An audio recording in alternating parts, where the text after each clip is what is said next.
Hey everybody, Jack Clips Painting here, and today is the finale of the Marneus Calgar Masterclass series. I got him right here. Main model is finished up, and we're going to be working on his base today. I've got this really nice base from Elric's Hobbies. I'll put a link in the description of the video. And we're going to start off by airbrushing some somber gray from Vallejo Model Color onto our base here. I'm going to focus on the top, the flat part of these tiles, and then just kind of fade out that somber gray onto the sides where all that crumbled concrete kind of stuff is. Get some of that initial gray on there and then move on to our next color.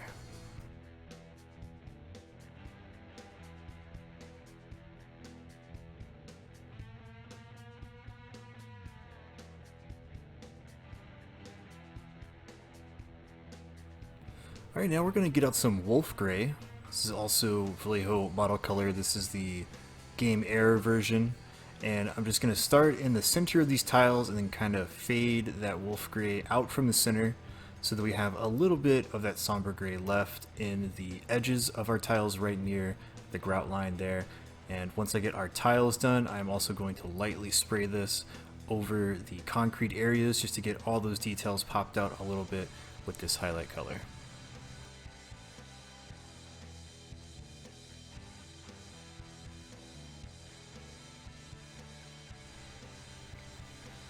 And now I've got some of our Stynylrez white primer. I'm just going to put this right into the airbrush. I got a little bit of that wolf gray left over, so it's not pure white, but it's pretty close.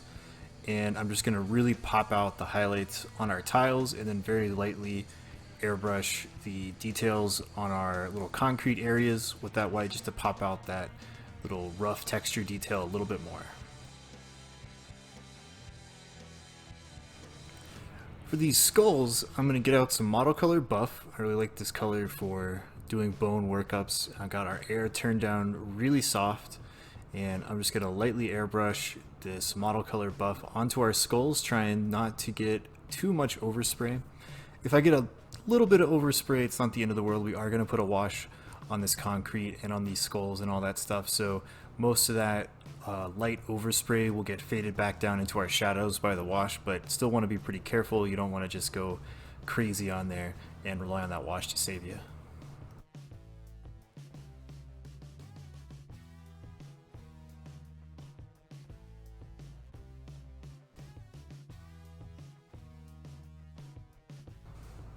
Next we're going to get out some ivory. This is our really bright off-white color, and I'm going to be highlighting these skulls with the ivory. Again, air is turned down really soft. I'm going to get pretty close to the model and just try to get some highlights around the center areas of these skulls just to pop that detail out and get a nice kind of bleached bone look going.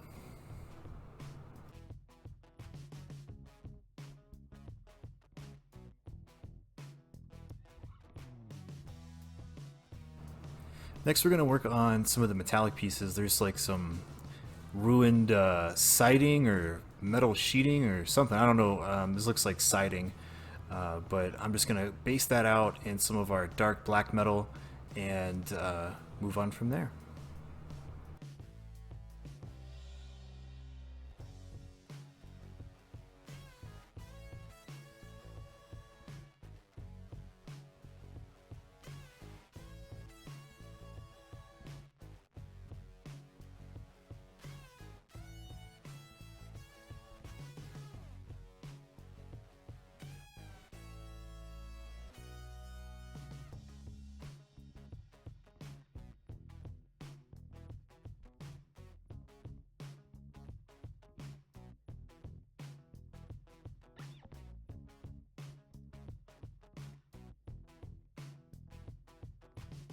After that, I'm going to get out some scale 75 decayed metal and work on this broken pipe. This is a really dark copper color. I like using it for rusty steel or some really old copper, so it's going to work really great for this sewer pipe that's exposed in the ruined concrete of this city base. And I'm just going to base that out, take my time, make sure it's on there nice and smooth, and then go on from there.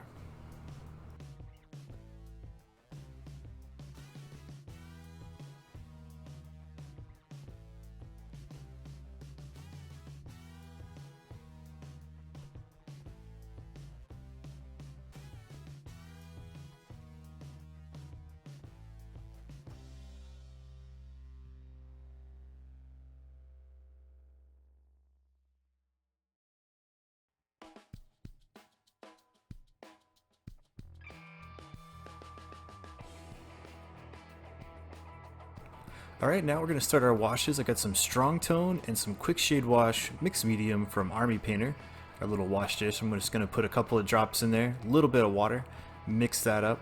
And you can see the mixed medium kind of lightens that wash up a little bit. I want it to be more brown. So if this happens when you're using the system, just come back with some more of your initial wash color, put it in there, it'll darken it back up, be just fine. And then I'm just going to lightly start dabbing that all over the kind of ruined detail area of our city fight base. Just going to get that all over. If it starts to puddle up too much in any one area, just use your brush to kind of wick away the excess.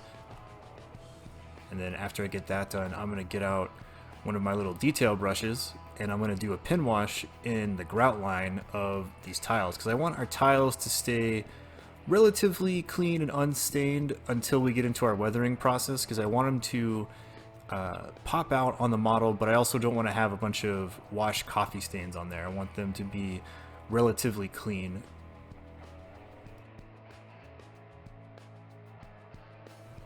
Now I'm going to get out some dark tone and just put that right into the wash dish there. Not really going to mix it up because I want some fairly pure dark tone, and I just want to dab that in a few places that I think need to be a little bit darker, kind of around the metals and parts of these skulls, a little bit of that concrete stuff just to get our shadows a little darker and get that detail popped out a little bit more. And then I'm just going to let our washes dry up.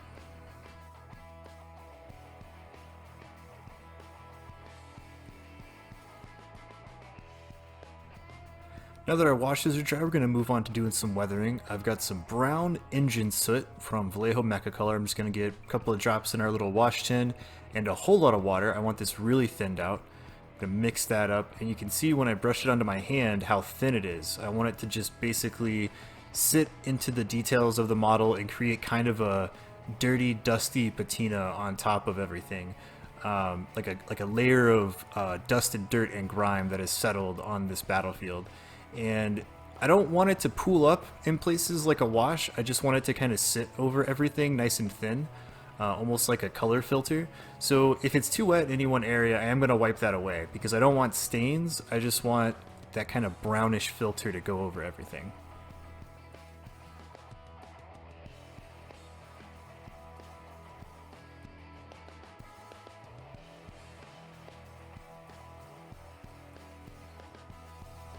Now I'm going to get out some Secret Weapon Orange Rust. This is basically a weathering paint. I'm going to do exactly the same thing that we did with the engine soot. I'm just going to focus on our metals. So a couple of drops, whole lot of water. You can see as I brush it on my little knuckle there that it's not going to build up like a wash. It's very, very thin. And what I want to do is just put that over our metals, let that rust build up a little bit. And again, if it pools up in any given area, I'm going to wick that away because I don't want this stuff to look like it's been sitting out in the elements for years and years and years. I just want a little bit of a patina on our metals so that it looks like it's rusting. So this is like a new battlefield. So Marneus is going to be striding on this battlefield that's just freshly ruined. Maybe the fight is still in the thick of it. So I don't want a ton of rust, just a little bit of rust, a little bit of orange buildup on our metallic surfaces there.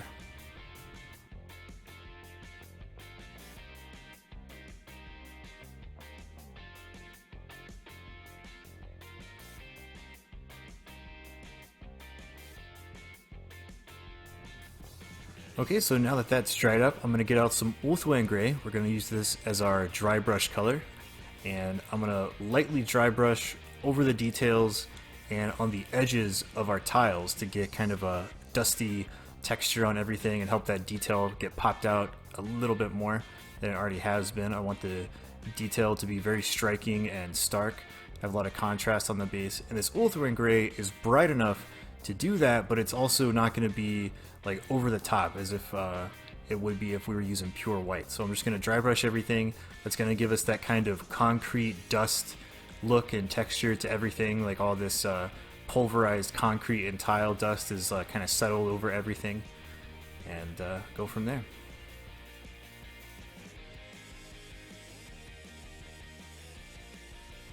Okay, now I'm going to show you guys a really cool technique. I've got some heavy red from the extra opaque line. I'm going to get a little bit on the brush and just use the air from my airbrush to create some cool random blood spatter effects. This is really easy to do.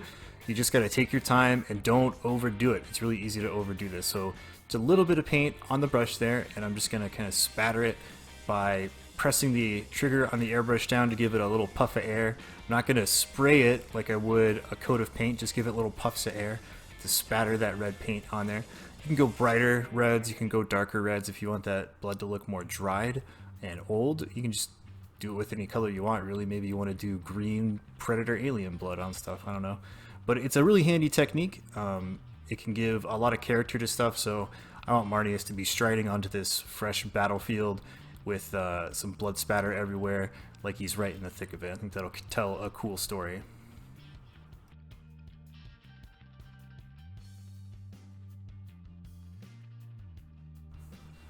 Alright, now we're going to get out some model color black, and I'm going to paint the rim of this base.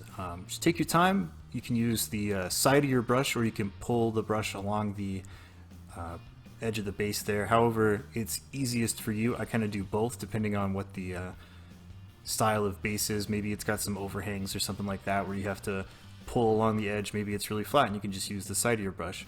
But nothing makes your base look better than a clean black rim around the base. So I recommend Vallejo Model Color Black. It's my favorite go-to black for this. It's very matte. It paints really easy, covers really great. But you can use whatever black you want. It's just, if you ever ask me my personal opinion, what color should the rim of my base be, I'm always going to say black no matter what, because I think it always looks better that way.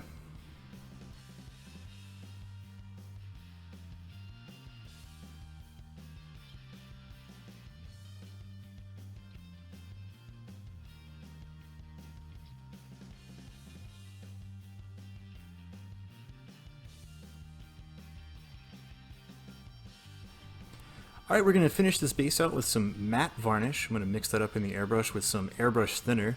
I prefer to use the airbrush thinner with matte varnish and flow improver with gloss varnish. I just think it works a little bit better that way, but you know, whatever works for you.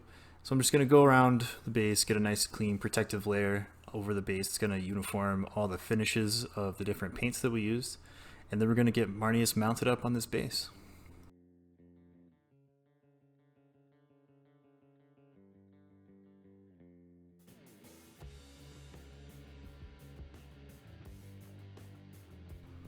Alright, so our base is done. We're ready to mount our model to the base. I've got him right here. So I'm just going to kind of take our pin and press it into the area that I want our hole to be, just to create a tiny little mark so I know where to drill. A little hard to position my hands in the right place to get this on camera, but I like to put the base on my desk when I initially start the hole, just to make sure that I'm drilling at a 90-degree angle and it's not all cattywampus one way or the other. And then once that hole is started, I'll pick it up and then drill it out deep enough for our pin to go in. And once I got that done, I want to try to get all of the dust out of there, and I'm going to use my hobby knife to countersink that hole a little bit. If you don't know what that means, I'm basically just spinning the knife in there to create a beveled edge on the inside of that hole there. And what that does is it makes the pin able to go down into the hole a little bit easier, and it also gives a small reservoir for our little drop of super glue to go into, so that way when you press the model down onto the base, the super glue doesn't like squeeze out from underneath his feet, because you don't want that. It creates kind of like a little blob of dried super glue out by his foot. Alright, and so here he is, totally finished. I hope you guys enjoyed this tutorial. We're going to be moving on to some new stuff after the holiday season. I think I'm going to put out one more video before then, but for the 2 weeks around the Christmas New Year season, I'll be off. So if you don't see me before then, I'll see you guys in 2019. Check you later.